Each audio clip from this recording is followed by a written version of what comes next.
Major funding for these programs is made possible by grants from Chase Commercial Term Lending, New York Community Bank, Capital One Bank, Perfect Building Maintenance, M&T Bank, Customers Bank, Genova Burns, Terra CRG, Meridian Capital Group, Wyckoff Organization. Additional support is made possible by AKA Hotels Corman Communities, Aerial Property Advisors, AVR Realty Company, Bank of America Merrill Lynch, Bank Leumi USA, Briarwood Organization, CBRE, Citizens Bank, Colliers International NYC, Collins Building Services, CPEX Real Estate Services, Cushman & Wakefield, Dime Savings Bank of Williamsburg, Douglaston Development, Levine Builders, Eastern Union Funding, Fisher Brothers, First Nationwide Title Agency, Flushing Bank, Friedman, Handler Real Estate Organization, HAP Investments, Hersha Hospitality, Hodges Ward Elliott, Inc., Investors Bank, James D. Kuhn Real Estate Center at Syracuse University, Kilroy Architectural Windows, Madison Realty Capital, Matone Group, Mercantile Commerce Bank, New Banks, Newmark Grubb Knight Frank, Optimum Window Manufacturing Corp., People's United Bank, Rosewood Realty Group, SJP Properties, Sterling National Bank, Stonehenge Partners, TD Bank, The Continuum Company, The Moynihan Group, and these friends.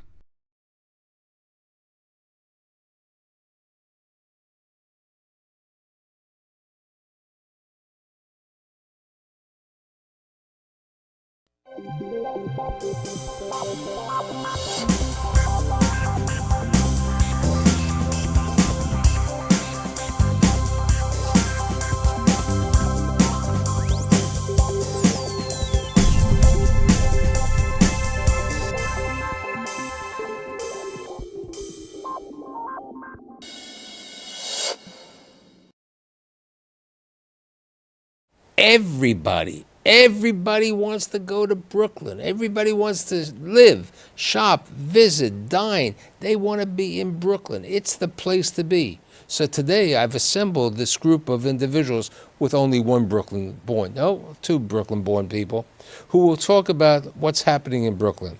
My guests include Chris Conlon, who's the Executive Vice President of Arcadia Realty Trust. Michael Stern, who is the Principal Managing Member of JDS Development. Phil Watkins, who is a Principal at Megalith Capital. And last but not least, Park-Slope-born Brian Leary, Co-Founder and Managing Partner at CPEX Real Estate. So since you're the Brooklyn boy, are you surprised at what has happened over the last 10 years in Brooklyn? Because 10 years ago, he didn't really know Brooklyn. I remember bringing him onto a show. Now he's no longer a virgin in Brooklyn. But you were there even earlier. So I remember the days when people needed shots and a passport to get there. And I myself worked very hard to get out of Brooklyn. And ultimately, in 2002, came back to Brooklyn to collaborate with Tim, Paul Massey, and Bob Knackel to open the Brooklyn office. So I've kind of seen it come full circle. What's bringing people to Brooklyn? What's the cause to find this kid who grew up in Pittsburgh? Okay, this guy who was born in Brooklyn, who lived in the Five Towns, this Long Island native to Brooklyn. Why is everybody so Brooklynized? I think it's the opportunity. Especially since I grew up in Brooklyn too. The opportunity is vast. I think the difference of when I was in high school and growing up in Brooklyn is you can actually, grow up there, go to school, actually be employed now in Brooklyn. There's high-paying jobs. There's a whole tech sector that's booming. There's financial services. There's real estate that's booming. You almost don't have to leave. And the academic sector is also on fire. Pretty much every school in Brooklyn is busting at the seams. And when we talk about retail, I mean, Chris really has the premier new Brooklyn site. Tell us a little bit about that. So City Point Brooklyn, we acquired the site in 2007. It was the old Albee Square Mall. You remember that. Crime-ridden, failed retail center. And the first thing we did was take it down as fast as possible so that we could erase any memories of it. And what we had was a development site pretty much in the geographic bullseye of the renaissance that's happened in downtown Brooklyn. sparked by 2004, the entire area was rezoned by the Bloomberg administration. And from there, smart investors, some of whom we're sitting with, identified sites to acquire because of so much more development yield there. And what we bought was a retail site, mixed use, but primarily retail site on Fulton Street. But what we got was 700,000 square feet of retail potential in the geographic bullseye of downtown Brooklyn. Buildings that weren't even on the drawing boards now, which are topped off, 50, I 60 think stories. you changed the market when you went in over there. I mean, Fulton Street, as you said, the Albee Square Mall was terrible. Fulton Street was a bunch of schlock stores and cell phone shops over there in 2006, 2007. The community really hadn't grown. Even when you were down with Timmy over there, the streets weren't the same. It was a different environment. The new apartment buildings weren't there. But how do you get people like a Century 21, a Target, an Alamo Draft House, okay, a Trader Joe's to make this type of commitment? What do they see taking place in that section of Brooklyn? Well, they see a proliferation of residential development. So 19,250 residential units either just came on board, about to come on board, under construction or planned for a four-block radius around City Point.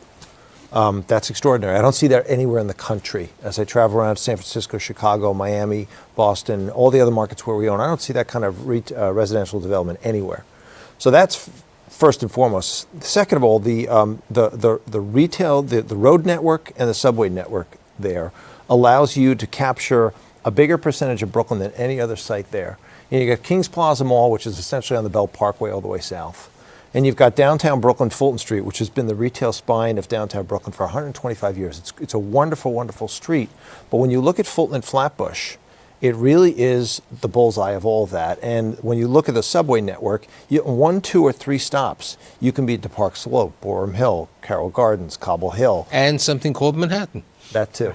So with this proliferation of development, residential development, what's lagging is retail. We talked about it a few minutes ago. There's no place to shop, there's no place for entertainment, and there's no place to eat. But with regard to retail, something that Brian and Timmy took care of was you took Liberty View. Okay, let's talk about that. Was a warehouse that you have the Bed Bath & Beyond Kings and also Saks Off Fifth now, right? Yeah, Timmy worked on that deal for 5 years, and basically a hard sell. It's one of those things like if you think you see the opportunity, you already missed it. Very hard to see for some, but I think the parking was a major component there. You've got 500 parking spaces and off a major thoroughfare, high vehicular counts, and a big box. So it was kind of ripe for that situation. We know. Why do you go back to Brooklyn? I mean, you were happy in Manhattan. You were building this small little brownstone type of building like on the Steinway and other properties and taking over, telephone company, New York phone company stores. What happened to Brooklyn? And you wanted to be near Chris? Chris did a very good job of pitching why our development site is the center of the universe at 340 Flatbush. That Flatbush-Fulton nexus really is the center, and it has the best adjacencies. It has transportation, and now it has retail, thanks to Chris. So we are a little bit riding on the coattails of what's coming before us. And what are you planning to build there? So we're going to build there about a 500-unit rental apartment building with 100,000 feet of retail underneath it. It'll be the tallest building in Brooklyn. It'll be a really iconic building. We like to say, when we took it through Landmarks, we got Landmarks approval about 2 months ago now. It's not a shy building. It's a very bold building, and it's going to really be Brooklyn's next icon, a first-class building for a first-class city. That's second to no other market. So we're very excited by it. So how do you end up in Brooklyn? Did you need a passport from Pittsburgh? Well, I think similarly, initially we're starting, the majority of our developments and activity work was in Manhattan, although we did own some value-add multifamily in some of the Brooklyn corridors, and really started to see, a major transition, earlier in the decade. And I think it's not surprising when you look at the demographics now. Brooklyn has had the population growth there has outpaced the rest of the state 2 to 1 basically in terms of annual percentage growth. And many of the other services, retail, and office haven't kept up, and even the residential development just really hasn't kept up with the supply, the demand of sort of new residents. And so that really attracted us to the marketplace.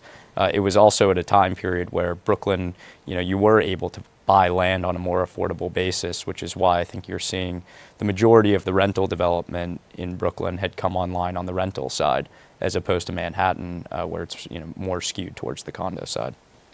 So besides downtown Brooklyn, where are the opportunities in your own mind of opportunities in Brooklyn? Is it the Brooklyn College area, in the Flatbush area? What do you see? I think there's opportunity around Brooklyn College. That's a separate retail hub. If you think about Flatbush Avenue running from the Manhattan Bridge all the way south to the Belt Parkway where Kings Plaza is, the Brooklyn College area along Flatbush Avenue is sort of right in the middle. So if you think about downtown Brooklyn as a hub and Kings Plaza to the south, maybe right in the middle of there, we think that that's an area that makes sense. And then there's some great streets in Brooklyn, what we'll call them high streets of Brooklyn, like 86th Street and Bay Ridge is still super solid. Even through Bensonhurst is still solid. In Park Slope along 7th Avenue is still very, very solid. So there are pockets. But I think downtown Brooklyn, I don't mean to keep getting back there, but downtown Brooklyn's got a long way to go. The transformation of Fulton Street is in the third inning. I mean, if you walk up and down Fulton Street between City Point and call it Bourne Place, where Shake Shack is, there's tremendous opportunity for that to fill in with better retail. There's still a bunch of stuff there that's sort of legacy retail that feels a little out of place. And as that turns, and domestic and indeed international retailers take notice, that's where it's going to fill in. It's going to fill in at City Point and then up and down Fulton But to Street. make a community a true 24-hour community, you have to have good retail. You have to have hospitality for people visiting over there. You also have to have restaurants. So do we see those national chains coming in now? You were mentioning that Chipotle was moving up further on Flatbush Avenue near the park. So the Chipotle in Metrotech is probably, you can't get in the store. You have to wait an hour just to show you the demand. And I think for the first time, downtown Brooklyn has all of those components that you've mentioned. There's 1,500 hotel rooms. There's 60,000 college students in a 1-mile radius there. So the girth of it, you got the central business district with the municipalities, and then, the office market is just booming. And I think we're going to see for the first time, Morris Bailey is going to build a ground-up office building. It's 400,000 feet. Correct. It's across on what we used to think was a side street, Albee Square West. The irony is 3 years ago when I did a show in Brooklyn, you could get, the late Glenn Markman was on my show, and you could talk about space, that you could get office space for $20 a foot in downtown Brooklyn. I mean, it's taken only 12, maybe 24 months that this has changed so much. And in a similar manner, we call City Point a 10-year overnight success story. It's taken much longer than No, that. no, no, I'm talking about others the- are taking note of it. Is what's happening. It's becoming more prominent. but you're an investment company that you have other locations. You have something, we were talking about Kings Plaza, okay? Kings Plaza is a destination. You have to, you could go there by bus, but it's as one would say, it's a schlep over there by bus. But Kings Plaza, and there have been parts of Bay Ridge that it's over there, Do you see those markets growing in an increase in seeing new residential development sites being done over there? So the housing density is very low zoning, so you're not going to see that, but you are seeing changes in the demographics, you're seeing changes in the retail, and I think in a general sense, the economy is local almost to every community again. And so there's demand in each market, particularly like for office space, for medical, for academic, and local ancillary services, and then the retail demand. But it's almost driven by each market today. Let's talk about Dumbo, because that's where you are. I mean, Dumbo, for many years, the property was owned originally, by the Grau's owned it with the Willentises. They were the initial people.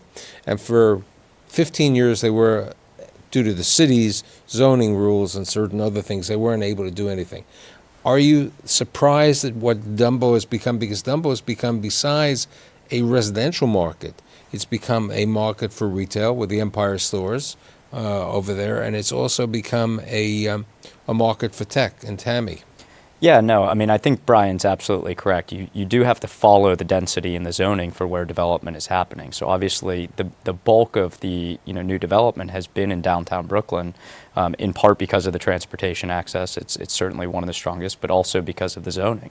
It's why you're seeing it as well in pockets like Borum Hill and around the and around Barclays as well, because you do have enough zoning that you can, enough density that you can get But one of scale. I would be truly remiss if I didn't bring up what's happening in Williamsburg. I mean, Williamsburg, Greenpoint are areas, and you being a national REIT, okay, have you looked at the opportunities in other parts like the Williamsburg section or the Greenpoint? Yeah, we continue to comb through Williamsburg. We've not been successful yet, but we're very interested in investing in Williamsburg, and we will. Michael, what's your thoughts? Yeah. I know because you have a property on 4th Avenue, the Baltic. We do. So we, similar to Dumbo and some of the other, the amount of residential construction on 4th Avenue, right now, there's at least, 7 or 8 active major development sites on that corridor. It's interesting. We built a building on 8th Street between 3rd and 4th. We finished it in 2013. And when we built that building, we were sort of trying to pretend it was in Park Slope. By the time we finished the building, it was much cooler to call it Gowanus. So it's amazing how fast these neighborhoods could shift.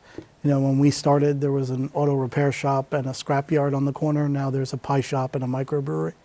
And this is how fast these neighborhoods have shifted. Let's talk about Gowanus, because Gowanus is the next possible area. I mean, you have a 60,000 square foot Whole Foods in the Gowanus, which is doing great. Everybody with parking, which really helps the site out. And as you say, 3rd Avenue and 4th Avenue, it's changing. Okay, you do have subways over there in addition to. I agree. I think Gowanus is the next neighborhood, or one of them. We're building a condo right now on the corner of Baltic and 4th, and our sales center is actually on Bond Street in Gowanus, because we think that market really understands that things are changing. It's not just about Park Slope. Obviously, our site's in Park Slope, and we're marketing to Park Slope buyers, but we're also marketing the adjacency to everything that's happening in Gowanus. And a lot of people think that zoning changes are coming, and we'll see what happens. Do you see national retailers or coming to the Gowanus? I mean, you have to give Whole Foods credit to go in there. It was a cleanup situation. It was a difficult time, but it was a great opportunity. So obviously they've proved the market to be underserved. And Gowanus, to me, seems like everybody wants to be there. It's like hip. It's almost like, even from an office perspective, it's kind of like when the Meatpacking District, Soho, and Tribeca evolved as the preference for office space. That's kind of what the Gowanus has become. And I think as a result of that, all of the retail and everything's going to follow. And because of developers like Michael and others that have built significant quantity of housing along 4th Avenue and that corridor, it kind of all comes together. Two other areas that I want to bring up, Red Hook. I mean, you have a successful Fairway, which is like saying an oxymoron, because Fairway fell for Chapter 11, but you do have a very... It wasn't Red Hook's problem. Okay, it wasn't Red Hook's problem. And you have the IKEA over there in Red Hook. Do you see possibilities for yourselves in Red Hook, or do you see a retail opportunity? I don't necessarily see a retail opportunity. It's low rise. It's a relatively lower density collection of zip codes. It's not Transportation's tough. Too. It's not regional. That's where I was going. It's not regional. For us, we're trying to place bets where you can capture a higher percentage of the Brooklyn customer. If you think about Brooklyn as 2.8, some people think it's 3 million people. Where can you place bets where you can capture a larger percentage? Certainly City Point, downtown Brooklyn, because of its subway and road network, you capture one of the, I think, the biggest percentage of Brooklyn. But when you look at Red Hook and certain other markets, you've got to focus your retail effort on a few zip codes, which is fine, but don't expect it to ignite as a regional area. It just won't. What about the Navy Yard? I mean, you're gonna have a huge Wegmans opening up over there. You have this new 670,000 square foot industrial building being built jointly by Boston Properties and the Rudin Management. You have an announcement recently that Brooklyn Brewery and Russ and Daughters are at the Navy Yard, and then you also have a lot of retail or semi-type of retail besides what you guys did at Liberty Point at Bush Terminal, which is Industry City. You see opportunities to go to Sunset Park? I like Sunset Park. I always have. But Sunset Park's kind of block by block transportation-wise. If you're close to the subway stops, you're okay. If you're sort of remote, it becomes a lot more difficult. But I like Sunset Park. I also think Sunset Park has a good stock of buildings with good bones that have potential for adaptive reuse. And there's definitely some opportunity there. Phil? Yeah, I think likewise, the biggest challenge relative to some of the other markets is transportation access. You really just have to be close to the R to be able to easily access. But I think the more it develops its own ecosystem, the more opportunities there will be there. Growing up in Brooklyn and growing up right near Coney Island, you have water. You have beautiful opportunities over there. There's one building going up now. I think Ruby Schroen's building a 40-story building there. But that's not directly on the water. That was Ruby Schroen's right. property was closer to Lincoln High School, which was near Ocean Parkway. So it's near Coney Island, but it's not Coney Island. Some of the retail, there was the bazaar that used to be the old EJ Corvettes, and I think they have. It's off the Belt Parkway over there. How many of your viewers are going to know what you just said? EJ Corvettes. No, we have to bring up different times. Okay, but do you see, Brooklyn is a large area. So what I'm saying is other sections, and there are people who live in different markets over there. Do you see the Brighton Beach or the Coney Island type of market, okay, or even East New York, where the Related Companies has a huge retail complex over there. But that's a vehicular site on the Belt. You got to drive to it. It's fabulous. One of the best retail executions I've seen in my career. But it's a vehicular site, which has really shifted the dynamic of retail along the Belt, Bay Ridge, Bensonhurst, and otherwise.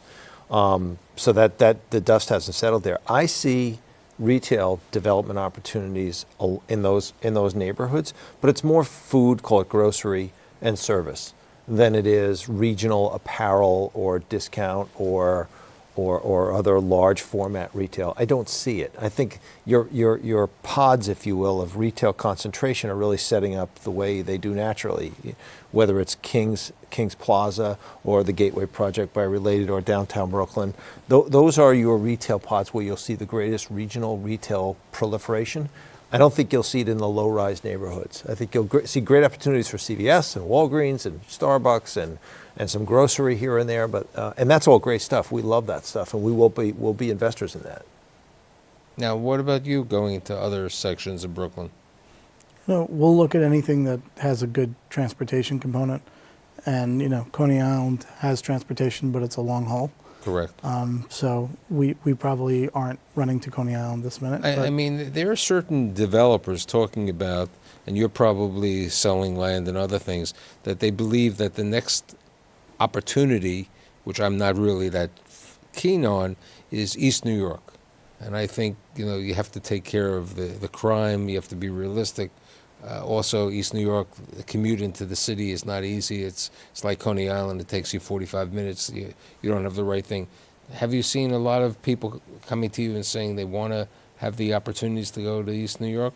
I think two things. One is obviously there was a major rezoning initiative that just got completed. And I think in this administration, they want to see affordable housing, and it's a place where you can actually buy land and build affordable housing. Much like Jamaica, Queens. And there's a lot of activity in those two markets. See, but Jamaica, Queens has a better infrastructure on transportation. Much better. I agree. You know, you can't compare the I transportation think Jamaica's a lot opportunities. more interesting than East New York is. But we haven't talked about Bushwick. And Bushwick, 10 years ago, you would have asked the same question about Bushwick that you just asked about East New York. And Bushwick is a huge up-and-coming area.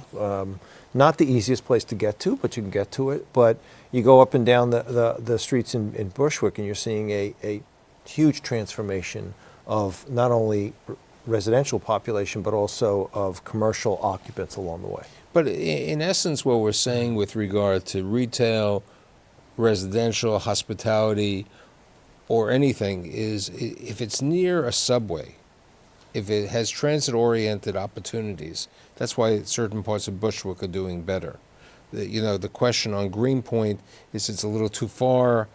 You kind of need a car. You need a car. It's the Millennials same- don't want this- cars. They don't right. want permanence. They don't want stuff. So And that's why, there are these car services right now where you can rent a car in one part of Brooklyn and drop it off. I forgot the name of the service. It's like the Zipcar. No, it's similar to Zipcar, but they have these the small mini cars that they're utilizing on that. And I do believe that the fact that Uber, Lyft are having a major effect on different neighborhoods in Brooklyn also. The car sharing business is larger in Manhattan. It hasn't reached Brooklyn to that extent, but I believe it's going to be there. There's also a study was recently done. There's 400,000 riders now in the outer boroughs, bicycles. And, I can tell you, like the major thoroughfares, for example, Smith I haven't Street. seen a CPEX helmet yet. I haven't been riding. I gave those days up. I ride on the beach. But we've done some studies where the retail is up significantly on these smaller neighborhood corridors, for example, like Franklin Avenue, Smith Street, and whatnot, where there are bike lanes. yeah. Are you providing spots for bikes? So our residential partners, the Brodsky Organization and BFC Partners, who built the mixed income housing, huge allocations for bike rooms. I'm sure you're in the middle of Likewise. it. Huge allocations of space, whether it's in a mezzanine or a sub basement or basement.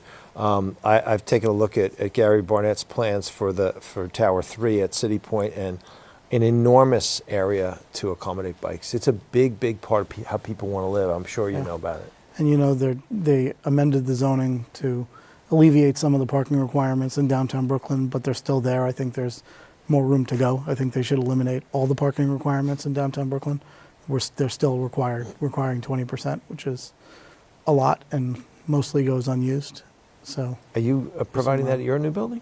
so we're parking offsite. I think similar to what you're doing. Yeah, with the Willoughby Square Park. Yes, Yeah. but Now, how far is your parking from? So we don't have any parking requirements for City Point. It's a 1.9 million square foot mixed-use development with no parking requirements. That said, Willoughby Square Park, which is under construction now, will have 700 car parking beneath it, and we made a contribution to the development of that park, along with certain other developers in the area. So we're not making any parking accommodations to the retailers. But the there'll residents be- have there'll- no, there'll be but it's there. opportunities. It's there for them to use, right? So, as we would say, everybody does want to live, shop, visit Brooklyn. And hopefully next month you're going to be opening a part of your, The openings start next month, and they continue right through the summer and early fall. and we will be there to see that, and we'll go visit the other properties. But for the Brooklyn boy, I'd like to say it's seeing its day. I'm happy to see it. And someone even said to me, there's going to be an Apple store, a second Apple store opening up in Brooklyn, and hopefully in downtown Brooklyn. So I'd like to thank Chris, Michael, Phil, and Brian. See you next week.